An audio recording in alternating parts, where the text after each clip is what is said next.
UPS को समझाने में कई साल हमको लगे, लेकिन यूपीएस को समझाने में घंटे लगे। पूरा देश घंटे भर में समझ गया कि ये खेल है। एक फिलॉसफी है कि मेरा एक आंख फूट जाए लेकिन पड़ोसी का दोनों आंख फूटना चाहिए। इससे बाहर निकलिए, आप चाहे ब्राह्मण हो, ठाकुर हो, कायस्थ। ये अब सरकार बन रही पूंजीवादी। सारे 3 और 4 जो है ना क्लास प्राइवेटाइज हो गया ना। कोई व्यक्ति उसी पार्टी से विधायक बना, उसी पार्टी से भी सांसद बना, उसी पार्टी का भी मंत्री बन गया, लेकिन जब टिकट नहीं मिला तो बदल दिया। और यहाँ लोग कर विचारधारा जुड़े हुई है। अधिकार के राम राज्य में रहते डर नहीं लगता है। नहीं, राम राज होता तो अच्छा रहता, लेकिन राम राज अच्छा रहता नहीं रहता अलग बात है। आपको लास्ट वेतन के 6 महीने का वेतन हम आप उठा दे देंगे। अगर किसी व्यक्ति का 1 लाख हुआ मान लीजिए तो 6 महीने का 6 लाख हो गया। अब 6 लाख रुपए देकर 40,000 रुपए रख लेंगे और फिर हमसे करें ताली बजाओ। कितना खूबसूरत प्लान है। ये निजीकरण की मार सिर्फ दलित बैकवर्ड पे नहीं है, ब्राह्मणों पे भी है, ठाकुरों पे भी है। एनपीएस की मार दलित बैकवर्ड पे भी नहीं है, सब पे है। और लेकिन एक बात तो है कि वोट तो वहीं डालेंगे नहीं।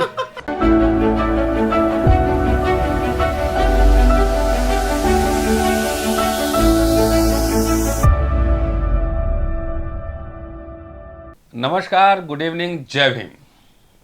आप देख रहे हैं अम्बेडकरनामा और बोल 85 की संयुक्त पेशकश। आज एक खास एपिसोड है, खास विषय है जिसमें हम चर्चा करने जा रहे हैं। वो है एनपीएस, ओपीएस और यूपीएस। विस्तार से बताए दे रहा हूँ। एनपीएस मतलब न्यू पेंशन स्कीम, ओपीएस मतलब ओल्ड पेंशन स्कीम और यूपीएस मतलब यूनिफाइड पेंशन स्कीम। भारत अब ट्रिलियन इकोनॉमी बनने जा रहा है। और जब भारत आज़ाद हुआ था तो उसके बाद कमज़ोर मुल्क था, लेकिन तब भी जो है पेंशन स्कीम लाया गया। कर्मचारी काम करेंगे तो कम से कम रिटायरमेंट के बाद उसको दाल रोटी का इंतजाम कर जाएगा। उसके बाद Atal Bihari Vajpayee new pension scheme लेकर आए कि जिसमें आपके जो है 10% कटेंगे और शेयर मार्केट में लगेंगे। तो समृद्ध भारत ऐसे बना था जैसे आप 30 साल नौकरी करेंगे। विजय बंधु जी हमारे साथ हैं, हमारे दोस्त हैं। और 10% कटने के बाद शेयर मार्केट में कितना क्या मिलेगा ये किसी को पता नहीं है। कुछ नहीं, किसी को नहीं। तो आज विजय बंधु जी दिल्ली में हैं, अम्बेडकरनामा स्टूडियो में हैं। बोल 85 के साथ हम लोग चर्चा करेंगे कि ये जो पूरा लीला है, जो पेच है कि सरकार उस दबाव में तो आ गई है, ये तो मैं मानता हूँ।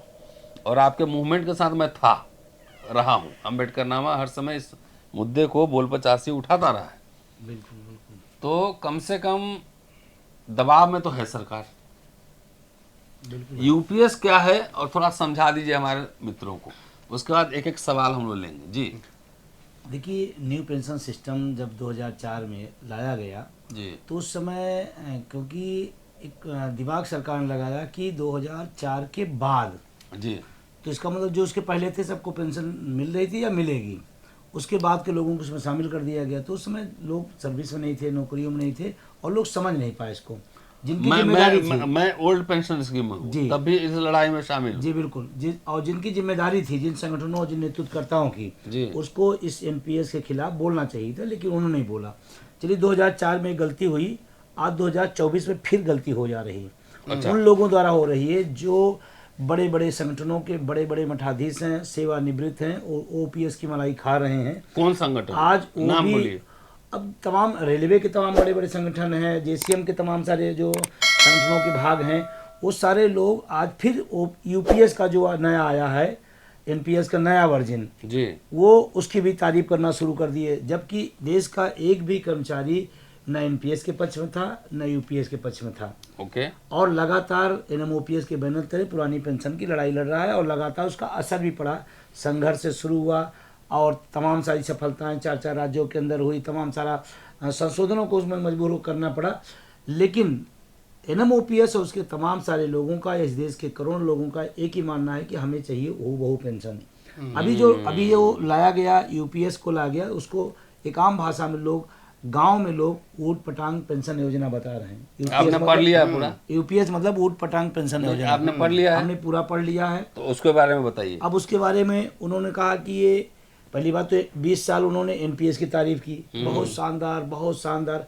अचानक 20 साल वाली योजना जो शानदार थी वो गड़बड़ कैसे हो गई? और गड़बड़ हो गई तो आपने नई ला दिया, नई के नाम पर, क्योंकि सरकार हेडिंग मैनेजमेंट बहुत अच्छा करती है, तो हेडिंग मैनेजमेंट करते हुए आंध्रा सरकार ने एक मॉडल लाया था। एक तो आंध्रा सरकार की टोटल कॉपी पेस्ट है, नाम अकेले वहाँ जीपीएफ था, यहाँ यूपीएस कर दिया गया, कॉपी पेस्ट ला गया। आंध्रा मॉडल फेल हो गया, आंध्रा मॉडल लाने वाले लोग फेल हो गए। जगन रेड्डी साहब लाए, आज वो कहाँ पर हैं आप समझ सकते हैं। तो अब ये इसमें क्या किया गया, जो बड़ी खामियां जो अभी लाया निकल के, सबसे पहले तो 20 साल में फुल पेंशन मिल जाती थी, तो अभी अच्छे तरीके जानते हैं। जैसे मैं अभी रिजाइन करूं अगर 20 साल के बाद तो, में तो मैं रिजाइन करूं अभी तो आधा मेरा जो सैलरी उसका बेसिक का आधा मुझे पेंशन मिलेगा। हाँ, फुल पेंशन उनको मिलेगी। अब इन्होंने कहा कि आपके लिए अच्छा किए हैं, तो अच्छा में 20 साल के जो फुल पेंशन मिलती थी 25 साल हो गई, 5 साल ड्यूरेशन बढ़ा दिया आपने। ठीक है। अब वो ड्यूरेशन बढ़ने से क्या क्या नुकसान हुआ? ड्यूरेशन बढ़ने से एक तो तमाम हमारे जो देश के अर्धसैनिक बल हैं, क्योंकि परिवार से, माँ बाप से, बच्चों से बहुत दूर रहते हैं, तो 15 साल, 17 साल, 18 साल मान लो सर्विस किए, या 20 साल का उन्होंने इंतजार किया कि चलो फुल सर्विस हो जाएगी तो हम अपना पेंशन और फंड लेकर के अपना घर परिवार के बीच में हम भी अपना कुछ आगे का जीवन बिता लेंगे। अब वो 25 साल हो गई, यानी कि अब उनको 25 साल तक करना पड़ेगा, तब फुल पेंशन के हकदार होंगे। एक तो उनका नुकसान है, एक बहुत सारे लोगों को नौकरियां बाद में देर में लगती है, या तमाम सारा छूट के बाद वो उसका लाभ उठाते हैं, तो वो जो 20 साल में हो जाती थी वो 25 साल में मतलब उसको भी बाहर हो गए। और अगर मान ली किसी व्यक्ति की 40 साल में नौकरी लगती है, तमाम जगहों पर ऐसी व्यवस्थाएं हैं, एकेडमिक्स में जहाँ मैं पढ़ाता हूँ, तो जब 40 साल में किसी नौकरी मिली और आपने 25 साल कर दिया, इसका मतलब फुल पेंशन से ऑलरेडी वो बाहर हो गया, तो एक बड़ी जमात उससे बाहर हो गई, पहला काम। दूसरा, इन्होंने कहा कि हम लास्ट वेतन का 12 महीने के औसत का बेसिक का डीए देंगे, पेंशन आपको देंगे डीए सहित, औसत लगा दिया उन्होंने। एक मतलब टेक्निकली रूप से एक अच्छा दिमाग लगाया, जबकि आप भी जानते हैं ओपीएस में क्या है कि लास्ट वेतन का जो रहेगा 50%। हाँ, अब उन्होंने क्या किया, लास्ट वेतन का नहीं, 12 महीने के औसत वेतन का फिर बेसिक का डीए के साथ आपको पेंशन, यानी कि मतलब वो और कम हो जाएगी, निश्चित रूप से कम हो जाएगी, तो वो नुकसान हुआ। उसके बाद इन्होंने एक बात और रखी कि कैबिनेट सचिव का जो जवाब आया, पत्रकार आप जैसे साथियों ने वहाँ पूछा कि भाई मैं पत्रकार नहीं हूँ। नहीं, आप तो प्रोफेसर हैं, मैं आप तो पत्रकार हैं, आप तो प्रोफेसर हैं, और आप हमारे आंदोलन के शुभचिंतक भी हैं, और लगातार आप प्रयास भी करते रहते हैं। तो उन्होंने पूछा गया कि भाई अगर मान लीजिए कोई व्यक्ति 54 साल में बीआरएस ले लिया तो पेंशन, तो उनको नो नो नो नो 60 साल जब पूरा होगा तब पेंशन मिलेगी, तो 6 साल क्या करेगा, उसका परिवार क्या करेगा? अच्छा, आपने पूरी तैयारी कर ली है? पूरी तैयारी है। अच्छा, एनपीएस को समझाने में कई साल हमको लगे, लेकिन यूपीएस को समझाने में घंटे लगे। पूरा देश घंटे भर में समझ गया कि ये खेल है।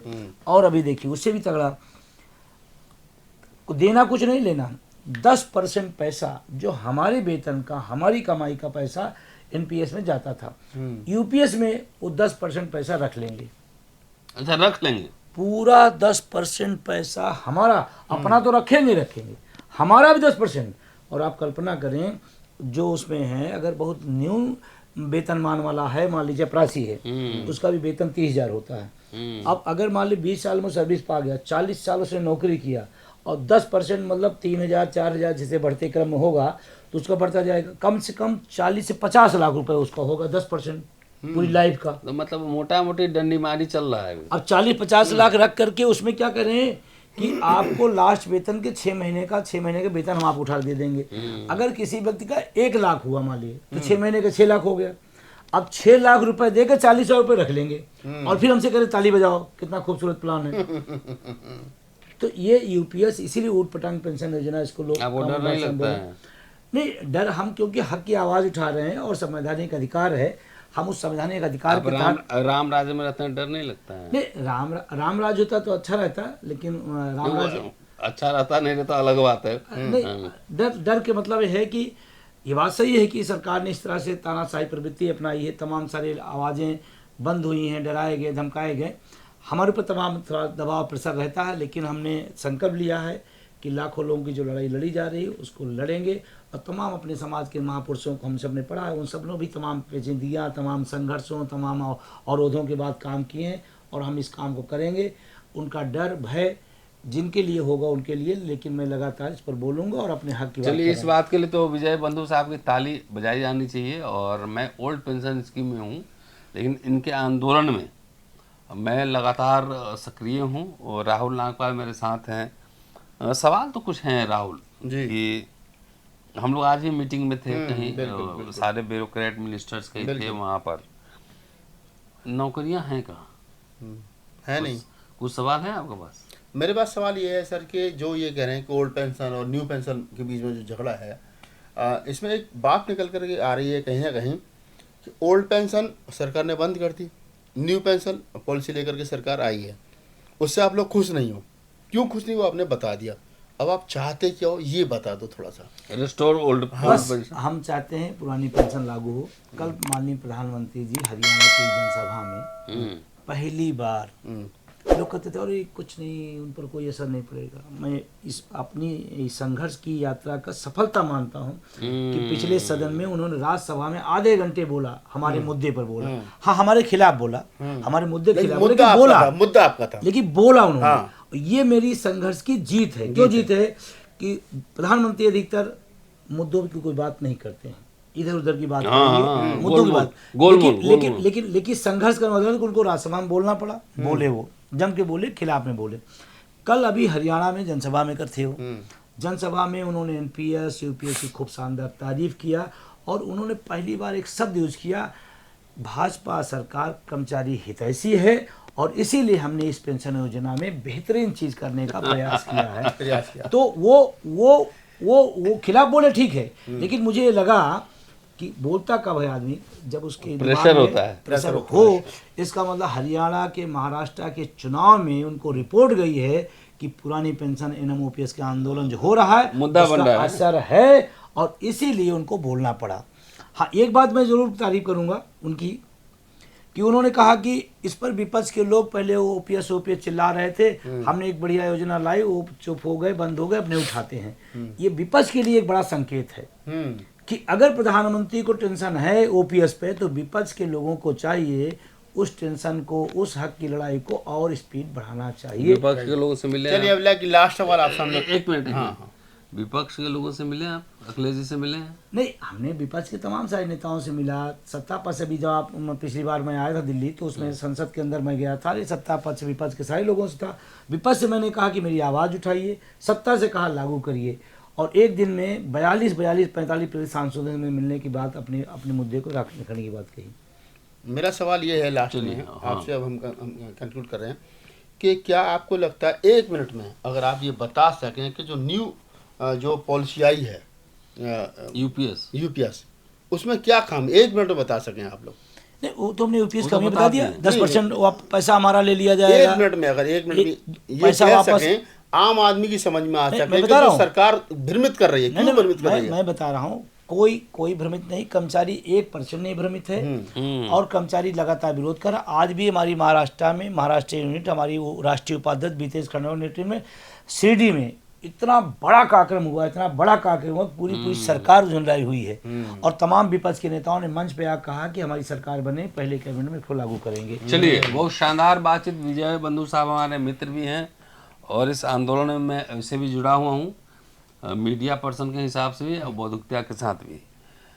जो ओल्ड पेंशन स्कीम का मसला है और न्यू, उसका सबसे ज़्यादा मार कहाँ पड़ना है, पहले नोट करिएगा। दलित, बैकवर्ड, ट्राइबल जो पहला जनरेशन आए होंगे और दूसरा जनरेशन आएंगे, तो उनको पेंशन नहीं मिलेगा। पेंशन जो है ना, एक सुरक्षा होती है ना, कि आपको बुढ़ापे की सुरक्षा है, आपके स्वास्थ्य की, आपके खाने की, रहने की।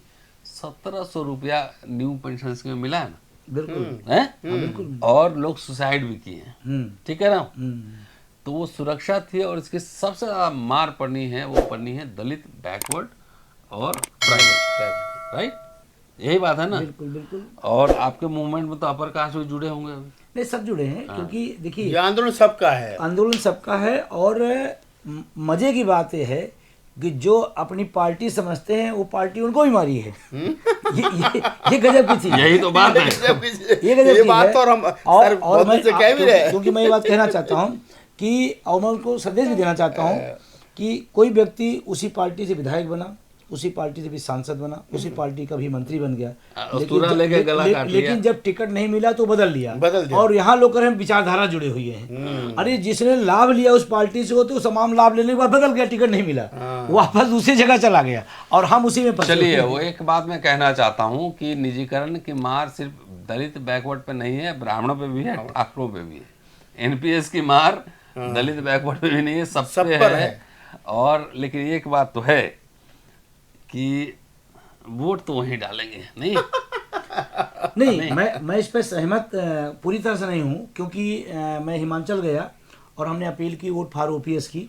लोग जो वैचारिक रूप से और जुड़े थे, लेकिन उन लोगों ने अपने मुद्दे को, आई रिमेम्बर दैट, हाँ, मुद्दे की वजह से हिमाचल और अभी आप उत्तर प्रदेश की अगर लोकसभा की बात करें आप, तो मैं आपको बताना चाहूँगा, क्योंकि लोकसभा में वोट फॉर ओपीएस हमारी अपील रही और उसका नतीजा रहा पिछले विधानसभा में भी 312 सीटों पर समाजवादी पार्टी ने रखा था घोषणा पत्र में, 312 सीटों में पोस्टर में जीता उन्होंने।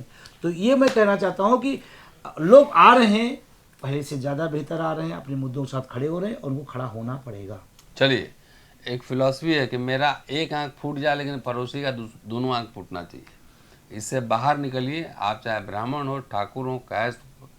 ये अब सरकार बन रही पूंजीवादी, सारे 3 और 4 जो है ना क्लास प्राइवेटाइज हो गया ना, आउटसोर्सिंग हो गया। और पहले हमारे कॉलेज के गेट पे जो चौकीदार बैठते हैं, अब उनको 12,000 16,000 मिलता है, और जो परमानेंट थे उनको 50,000 मिलता है, 60,000 1 लाख तक मिलता है। जरा इसे सोचिए गंभीरता से, खाली ये सोचने के लिए कि रिजर्वेशन खाली दलित बैकवर्ड के लिए नहीं है, आपके लिए भी। और जब सिस्टम एक ढंग से बनेगा तो सबको एक सांस लेने की जगह बनेगी। इनके साथ हम हैं और लगातार मैंने देखा है कि लोगों ने सुसाइड भी की है।